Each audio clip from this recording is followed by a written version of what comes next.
Be ready for transcription.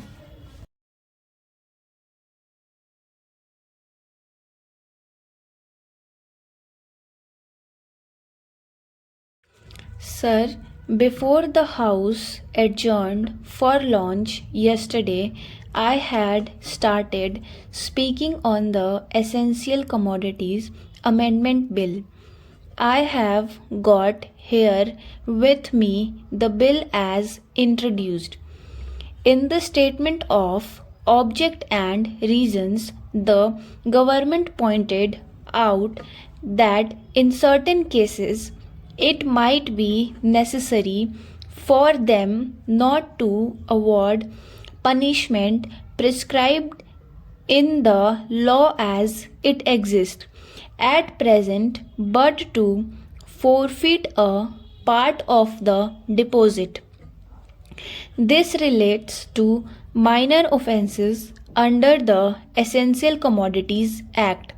I can quite understand this, and generally, therefore, nobody would oppose this thing.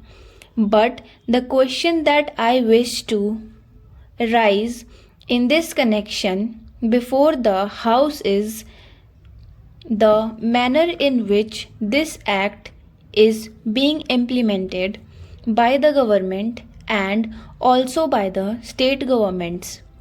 I mention the state governments because here is a manner which is sponsored by the Ministry of Food and Agriculture, and in regard to many aspects of which I believe the central government has concurrent jurisdiction, but with is left to the state. Our experience has been, specially in the state form which I come, namely West Bengal, that this act is not implemented properly by the state authorities because of various connection of certain people high up with the big business and others indulging in speculation, hoarding, and so on. The result has been that whatever should be done had not been done. The central government has got power under this act to make rules, to give direction to the states, and to supervise the manner in which the particular measure is administered by the states. We found that much that could have been done was not done. What is the use of talking about punishment of the small fry? Certainly, if they are guilty, they have to be punished. And the smaller the fry, the minor should be the punishment. I agree there, but the point is that the act is not properly implemented. We should like to know from the government so as to how many cases have been started under the Essential Commodities Act. We know that food grains had been hoard, speculation had been indulged in, stocks had been removed from one state to another surreptitiously by unfair and illegal methods. These should have attract the attention of the Essential Commodities Act.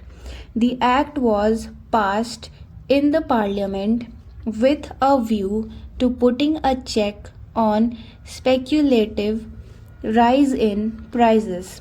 When it came to the question of practical implementation of this measure, we found that the government had failed.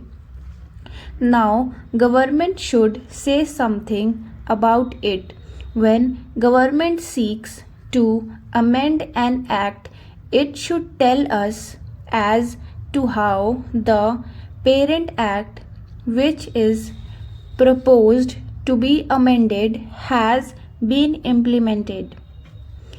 Is it the contention of the government that difficulty arises because this particular provision is not there in the act?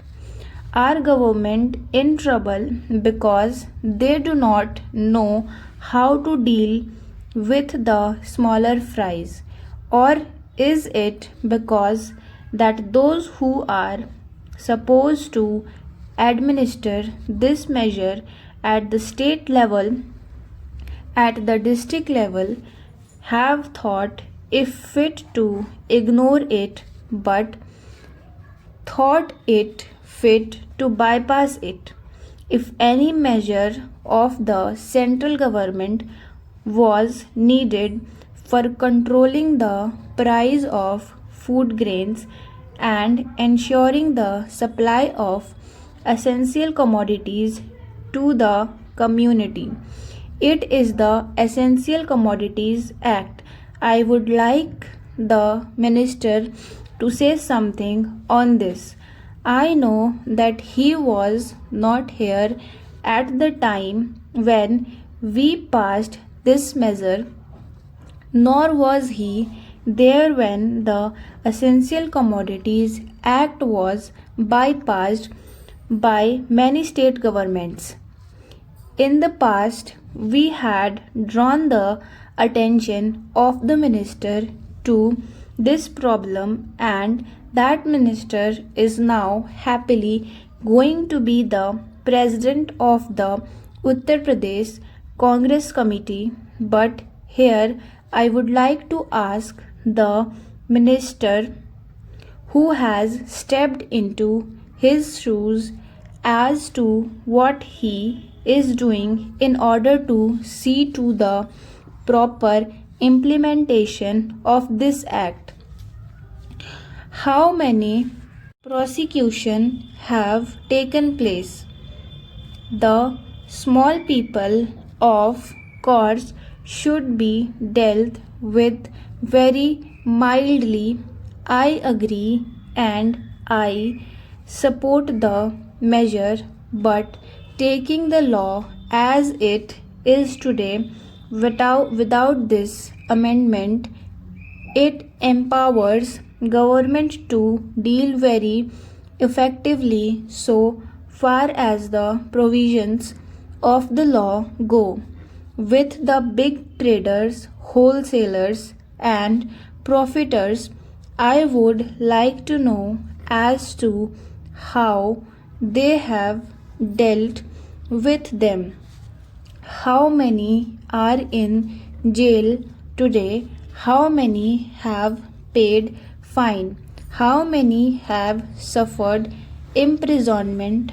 How many licenses have been cancelled as a result of malpractices, corruption, profiteering, and so on, all of which are provided for under this bill? We are entitled to know. Take us into your confidence in regard to this matter.